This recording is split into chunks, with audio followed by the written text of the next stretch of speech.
I'm going to be speaking about Islam, the misunderstood religion.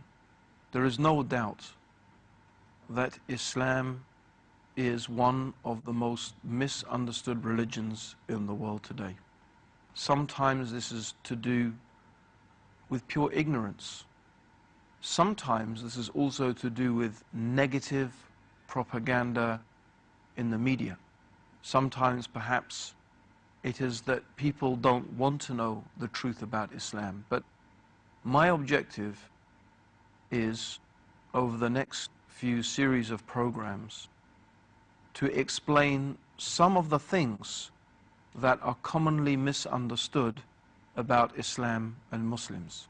And so I've chosen for the topics some common ideas and some common concepts that are often misunderstood about Islam and Muslims. The first being Allah. The first topic I want to talk about is, who is Allah? What is Allah? Is Allah the same God of the Bible, or is Allah a different God? Then I want to talk about Islam. What does Islam mean? What is the religion of Islam really all about? The other topic I'm going to be discussing is the Sharia. What is the Sharia? The fourth topic I intend to discuss is the topic of women in Islam. And then also I intend to discuss the topic of jihad. These topics cover some of the most commonly misunderstood aspects of the religion of Islam. So let's talk about Allah. Is Allah the same God of the Bible? Is Allah the same God of Moses, of Abraham, of Jacob, of Jesus? Or was Muhammad, may God's peace and blessings be upon him, calling people to worship a new God, a different God? First of all, let's examine the actual name of God, Allah, in Arabic. People who are experts in the Arabic language have given various meanings and interpretations for the origins of the name Allah.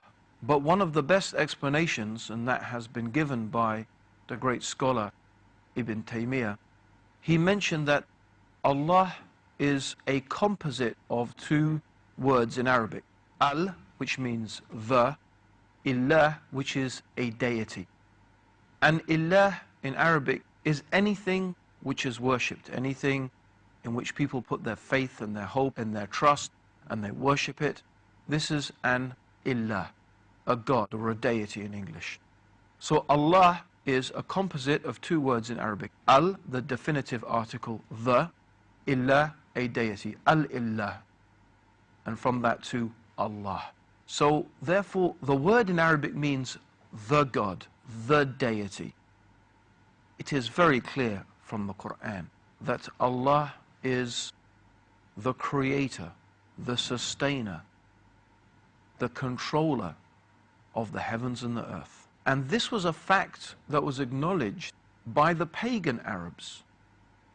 The pagan Arabs in the time of Prophet Muhammad, who used to worship 360 idols around the Kaaba, never actually had an idol or an image of Allah. Allah subhanahu wa ta'ala alludes to this in the Quran, where he says, "Kul ma rabbus samawati sab'a wa rabbul arshil azim sayaqulu lillah," which means, say, O Muhammad, to the pagans, to the idol worshippers, Allah in the Quran is telling the Prophet Muhammad to ask this question to the idol worshippers: who is the Lord of the seven heavens?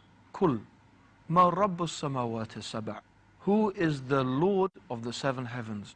Wa rabbul arshil azim. And who is the Lord of the glorious throne? Sayaqulu lillah. They will say it is Allah. In other words, the pagan Arabs knew that Allah was the Lord of the seven heavens, that Allah was the Lord of the glorious throne. In other places in the Quran, Allah subhanahu wa ta'ala asks the Prophet Muhammad to require of the pagan idol worshippers similar questions. For example, who sends down the rain from the sky? Who causes the crops to grow? Who causes that which is living to die and brings that which is dead back to life? In all of those instances, it is said in the Quran, "Siyaqulillah." They will say it is Allah. In other words, the pagan Arabs recognized that Allah was the Lord, the Rabb, that He was the Creator, the Sustainer, that He caused the rain to fall, the crops to grow. He gave life and caused death. So this is a fact that the pagan Arabs knew and they recognized. Similarly, Jewish Arabs, or Jews who were living in Arabia at the time, and Christians until today who speak Arabic, refer to God as Allah. If one is to open the Bible, which is written in Arabic, then you will find that the Bible in Arabic also refers to God as Allah. In fact, the very word Allah is very similar to the words used in Hebrew, which of course is the original Mosaic language, and Aramaic, which most scholars agree was the language of Jesus. Then we find that various words are used for God in Hebrew, including El, Elo, Allah, Elohim. All of these bear a striking similarity to the Arabic word for the Creator, Allah. The Aramaic word for God is almost exactly similar to the Arabic. The Aramaic term, and this is the language that was supposed to, or scholars believe that was used by Jesus, is Allah. Almost exactly the same as the Arabic term Allah. So this is not surprising, in fact, because both Hebrew and Aramaic are Semitic languages. And Hebrew and Aramaic and Arabic are, in fact, very similar languages. So therefore, both in terms of the actual name of God, Allah, and of course, more importantly, the concept of God, the idea that Allah, the Creator, the God, is a transcendent being, that God is different and distinct from the creation. God is the one who has brought the universe into existence, who has created it, who sustains it, who knows all and hears all, and who guides all things within this universe to what is good for them and to what is best for them. This concept, therefore, of God, of Allah, of the Creator, is also the same concept that is shared by Judaism and by Christianity. And indeed many other religions also have, in different ways and in different respects, a similar basic fundamental concept of a supreme transcendent being who has brought all things into existence and sustains them and maintains them. So this is a fact that the pagan Arabs knew and they recognized. Similarly, Jewish Arabs, or Jews who were living in Arabia at the time, and Christians until today who speak Arabic, refer to God as Allah. If one is to open the Bible, which is written in Arabic, then you will find that the Bible in Arabic also refers to God as Allah. In fact, the very word Allah is very similar to the words used in Hebrew, which of course is the original Mosaic language, and Aramaic, which most scholars agree was the language of Jesus. Then we find that various words are used for God in Hebrew, including El, Elo, Allah, Elohim. All of these bear a striking similarity to the Arabic word for the Creator, Allah. The Aramaic word for God is almost exactly similar to the Arabic. The Aramaic term, and this is the language that was supposed to, or scholars believe that was used by Jesus, is Allah. Almost exactly the same as the Arabic term Allah. So This is not surprising, in fact, because both Hebrew and Aramaic are Semitic languages. And Hebrew and Aramaic and Arabic are, in fact, very similar languages. So therefore, both in terms of the actual name of God, Allah, and of course, more importantly, the concept of God, the idea that Allah, the Creator, the God, is a transcendent being, that God is different and distinct from the creation. God is the one who has brought the universe into existence, who has created it, who sustains it, who knows all and hears all, and who guides all things within this universe to what is good for them and to what is best for them.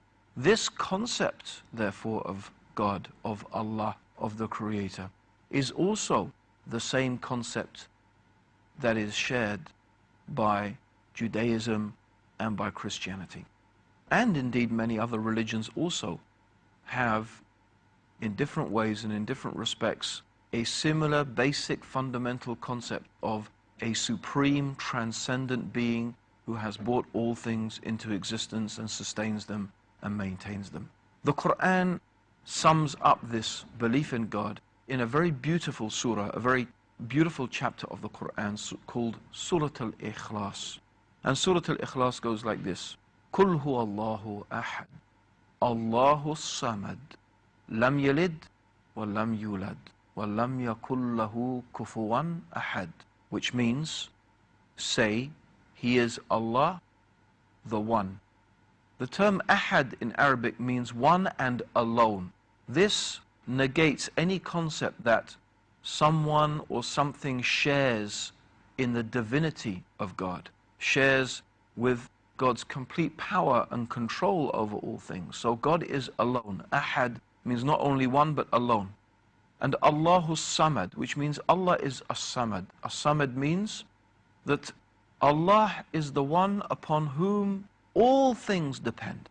Everything depends upon Allah. Every atom of the universe, every creature, every object, animate and inanimate, depends completely and entirely upon Allah, while Allah depends upon nothing. Allah is in fact completely self-sufficient and free from all wants and free from all needs. This is all understood in the term As-Samad, Lam Yalid, which means that God is not begotten. No one has given birth to God. God is not the son or the daughter or the child of anyone or anything.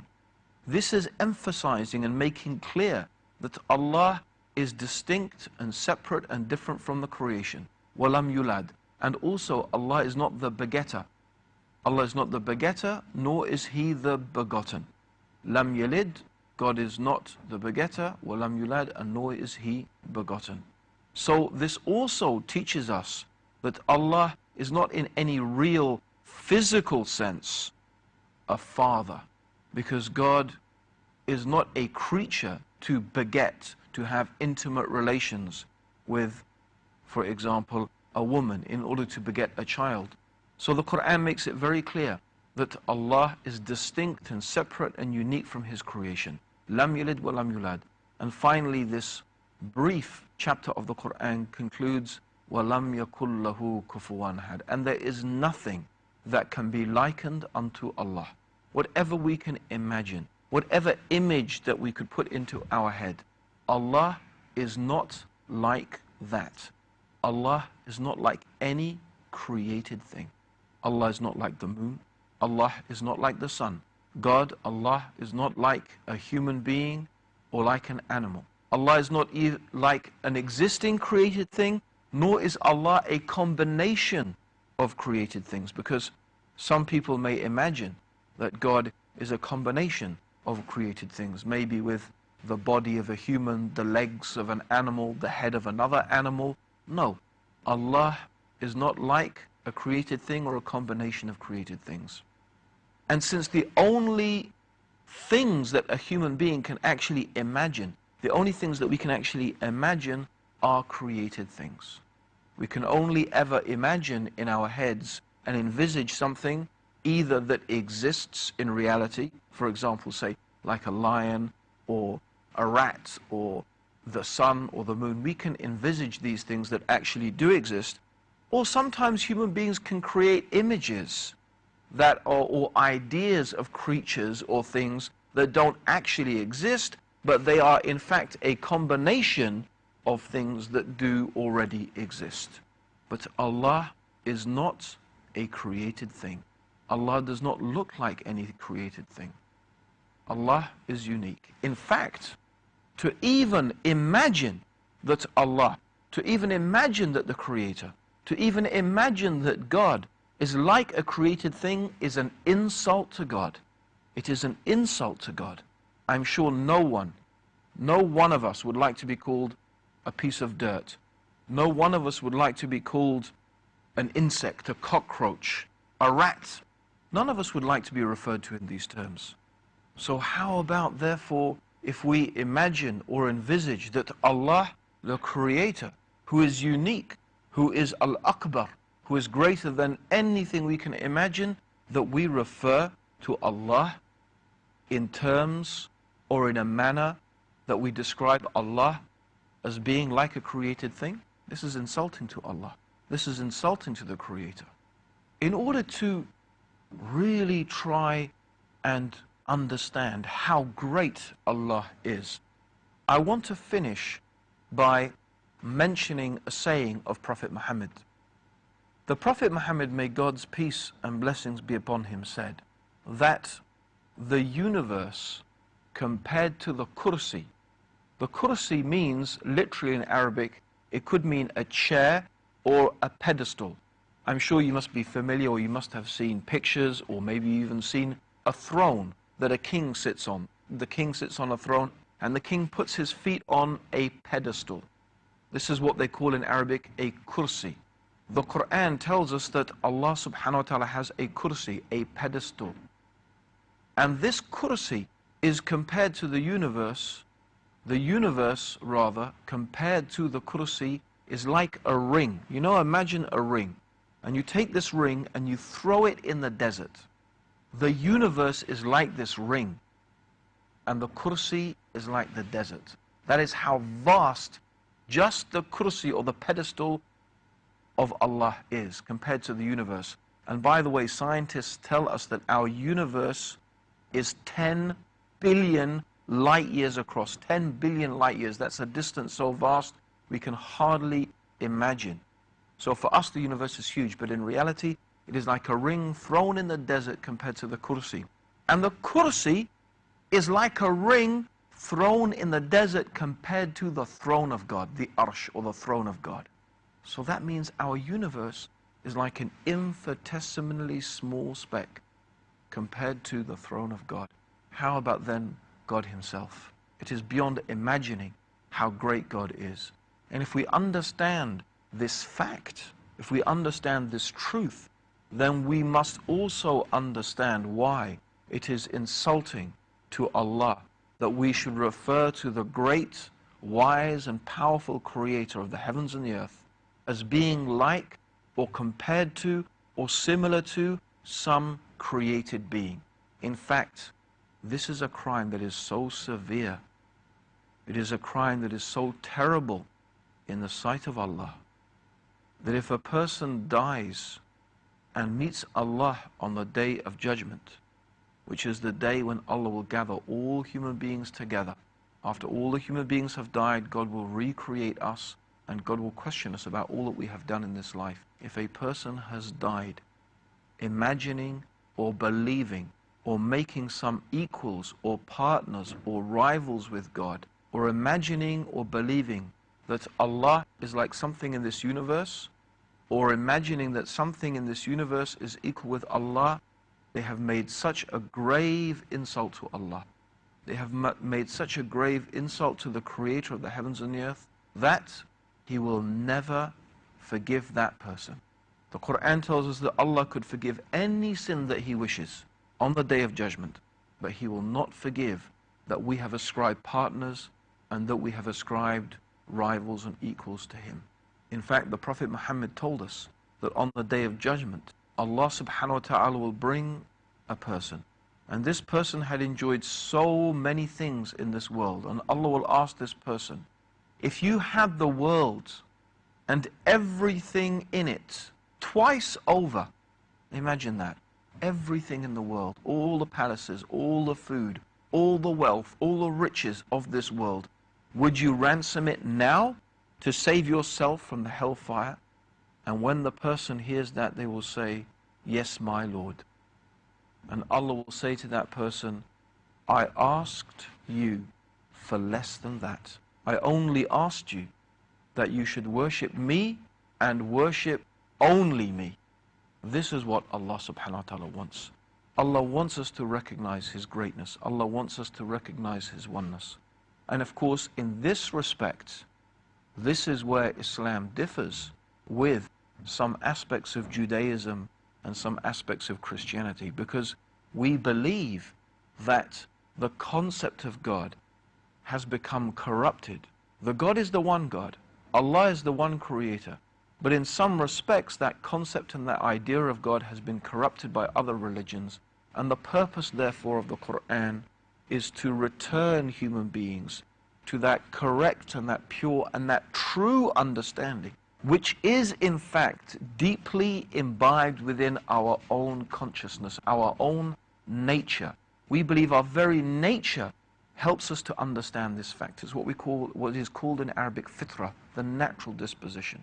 And that is why in times of trouble, in times of distress, when we really think everything is going to fail us, then that is the moment that we remember God and we call upon God completely, believing in only the Creator is going to help us and going to save us.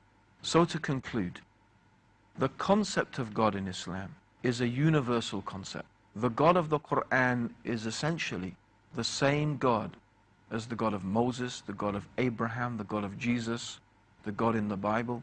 And in fact, Allah is the same God that is universally recognized by human beings all over the world. Allahumma salli ala Muhammadin wa ala alihi wa sahbihi wa sallam.